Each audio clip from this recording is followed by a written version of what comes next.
Kenapa premi asuransi kesehatan naik? Ini satu pertanyaan umum yang banyak sekali ditanyakan oleh para nasabah asuransi kesehatan. Kenaikan premi asuransi kesehatan atau yang diperhalus dengan istilah repricing terjadi karena perusahaan asuransi mengalami kerugian pada tingkat premi yang berlaku sebelumnya. Dengan kata lain, total klaim dan biaya operasional yang harus dibayar oleh perusahaan asuransi lebih besar daripada total premi yang diterima. Apa benar perusahaan asuransi mengalami kerugian? Jangan-jangan itu hanya modus atau akal-akalan perusahaan asuransi agar bisa menaikkan premi secara sepihak. Ya, memang benar perusahaan asuransi mengalami kerugian. Kita bisa melihatnya di laporan keuangan, khususnya yang laporan keuangan asuransi syariah atau unit syariah. Di situ ada transparansi mengenai surplus atau defisit underwriting dana tabaru. Dana tabaru ini adalah dana yang dipakai untuk membayar klaim jika ada peserta yang mengalami musibah, misalnya sakit. Kalau di laporan keuangan yang konvensional memang rincian ini tidak ada ya, tapi yang di syariah ada dan saya akan tunjukkan dua contoh. Mari kita lihat. Ini ya, laporan surplus atau defisit underwriting dana tabaru. Di tahun 2024, perusahaan ini mengalami defisit underwriting 257 miliar. Bayangin ya. Dan di tahun sebelumnya, 2023, defisitnya 189 miliar.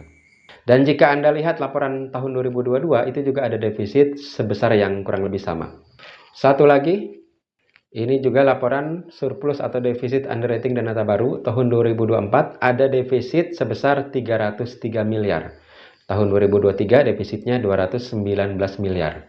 Jadi memang benar perusahaan asuransi banyak yang mengalami kerugian, khususnya dari bisnis asuransi kesehatan. Itu baru laporan dari asuransi syariah. Bagaimana dengan asuransi konvensional yang nasabahnya jauh lebih banyak? Nah, memang cuma nggak bisa dilihat di laporan keuangan, tapi Anda bisa baca-baca di berita ya. Dari OJK juga sudah banyak menyoroti hal ini. Pertanyaan selanjutnya, kenapa perusahaan asuransi itu mengalami kerugian? Jawabannya ya, khususnya di bisnis asuransi kesehatan adalah karena biaya perawatan kesehatan itu terus naik setiap tahun atau yang disebut dengan istilah inflasi. Inflasi terjadi pada semua barang dan jasa, tapi inflasi di sektor kesehatan itu termasuk yang tertinggi, mencapai belasan persen per tahun. Tentunya Anda tahu dan maklum bahwa yang namanya harga obat-obatan, harga alat kesehatan, harga kamar, gaji dokter dan pegawai rumah sakit itu naik setiap tahun. Semua itu berpengaruh pada biaya perawatan yang dibebankan kepada nasabah dan pada gilirannya berimbas pula pada biaya klaim yang harus dibayar oleh perusahaan asuransi kepada rumah sakit. Nah, jika kenaikan premi ini terjadi akibat inflasi, apakah berarti di masa yang akan datang premi asuransi kesehatan akan naik lagi? Ya, sayangnya jawabannya adalah ya. Premi asuransi kesehatan akan naik lagi di masa yang akan datang ketika rasio klaim sudah terlalu tinggi untuk bisa ditahan. Tapi kenapa dulu tidak pernah terdengar mengenai kenaikan premi asuransi kesehatan? Bukankah dulu juga yang namanya inflasi itu sudah ada? Ya, benar juga ya. Dulu tidak terdengar mengenai kenaikan premi asuransi kesehatan karena produk yang ada pada zaman dulu adalah asuransi kesehatan yang menerapkan sistem inner limit atau ada batasan untuk tiap manfaat. Kunjungan dokter ada batasnya per hari, biaya obat-obatan ada batasnya per periode rawat inap, operasi juga ada limitnya. Jadi maksimum klaim yang harus dibayar perusahaan asuransi itu sudah ada batasnya. Tapi sejak 5 atau 6 tahun yang lalu, khususnya sejak 2019 atau 2020, produk asuransi kesehatan telah berevolusi menjadi produk asuransi kesehatan sesuai tagihan dengan limit tahunan yang sangat besar mencapai puluhan miliar. Dan plan kamarnya berdasarkan jumlah tempat tidur, satu atau dua tempat tidur. Kalau dulu kan plan kamar itu harga kamar ya, 500.000, sejuta, 2 juta kayak gitu. Nah, produk asuransi kesehatan yang sesuai tagihan ini sangat rentan terhadap inflasi medis. Lalu, apa yang harus dilakukan untuk menyikapi kondisi ini? Pertama, harus disadari bahwa kenaikan premi ini tidak bisa ditolak. Seperti halnya kita tidak bisa menolak kenaikan harga barang dan jasa lainnya yang kita gunakan sehari-hari.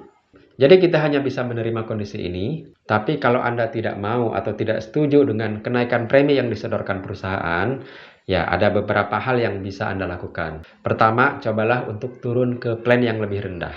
Itu kalau memungkinkan. Atau jika ada opsinya, pilih plan asuransi kesehatan yang menyediakan deductible atau co-payment, berbagi risiko atau nasabah ikut bayar biaya klaim.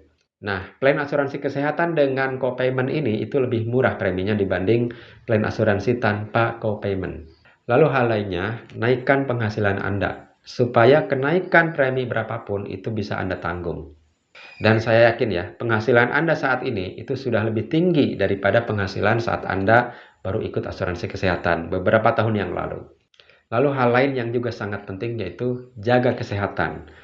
Makan hanya makanan yang sehat, hindari merokok dan minuman keras. Lalu rajin berolahraga. Kalau kita semua sehat berarti kita jarang klaim, maka perusahaan asuransi pun bisa lebih lama mempertahankan premi asuransinya. Oke, selanjutnya dari sisi perusahaan asuransi sendiri, ada beberapa strategi yang telah dilakukan untuk mengontrol atau mengendalikan klaim yang terjadi. Pertama, tentunya mereka menaikkan preminya ya, atau membuat produk baru dengan premi yang baru. Kedua, menerapkan deductible atau co-payment pada produk baru atau plan asuransi kesehatan yang baru. Deductible ini ada yang berupa pilihan, ada yang diwajibkan sejak awal, atau hanya diwajibkan pada tahun pertama. Dan soal deductible ini, ada bocoran bahwa pada tahun 2026 nanti, itu akan diwajibkan oleh OJK dan berlaku pada semua produk asuransi kesehatan. Jadi mulai sekarang saya kira semua nasabah asuransi harus mulai terbiasa untuk berbagi risiko. Strategi lainnya yang dilakukan perusahaan asuransi adalah memberikan apresiasi atau penghargaan kepada nasabah yang mampu menjaga kesehatannya dengan tidak melakukan klaim. Misalnya berupa diskon premi perpanjangan di tahun selanjutnya. Lalu perusahaan asuransi juga ada yang melakukan kerjasama yang lebih ketat dengan rumah sakit dan provider. Misalnya ada yang menerapkan sistem preferred hospital atau rumah sakit pilihan, di mana perawatan yang dilakukan di rumah sakit preferred ini itu ditanggung penuh, sedangkan jika dilakukan di luar rumah sakit preferred, itu ada co-payment-nya. Lalu hal lainnya, ada beberapa manfaat dalam tabel manfaat asuransi kesehatan itu yang dihapus atau ditinjau ulang. Misalnya manfaat biaya makan untuk pendamping. Biaya makan ini memang tidak terlalu urgen juga ya, karena diberikannya kan kepada pendamping, bukan kepada yang sakit. Jadi ya dihapus saja. Oke, itu beberapa strategi yang dilakukan perusahaan asuransi dan semua itu memang tidak bisa mencegah kenaikan di masa yang akan datang.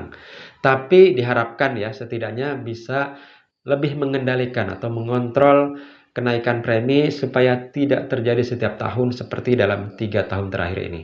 Khususnya sejak pandemi itu kan tiap tahun ya repricingnya. Oke, dan sebagai catatan akhir, perlu saya sampaikan bahwa kenaikan premi ini terjadi pada semua asuransi kesehatan, semua perusahaan asuransi. Bukan hanya perusahaan asuransi yang Anda ikuti. Dan jangan lupa, program jaminan kesehatan nasional dari BPJS Kesehatan saja itu sudah beberapa kali mengalami kenaikan iuran. Dan tahun 2026 nanti sudah ada bocoran akan ada kenaikan iuran lagi. Kenaikan premi ini terjadi baik pada produk asuransi kesehatan tradisional yang tahunan, yang hangus, maupun pada asuransi kesehatan unit link. Kalau pada unit link yang naik adalah biaya asuransi atau cost of insurance-nya. Dan bahkan ya, asuransi kesehatan inner limit pun yang tadinya saya kira tidak akan naik, saya sudah dapat info bahwa ada perusahaan asuransi yang menaikkan premi asuransi kesehatan inner limitnya. Dan perlu disadari bahwa tidak ada perusahaan asuransi yang dengan sengaja ingin menaikkan preminya.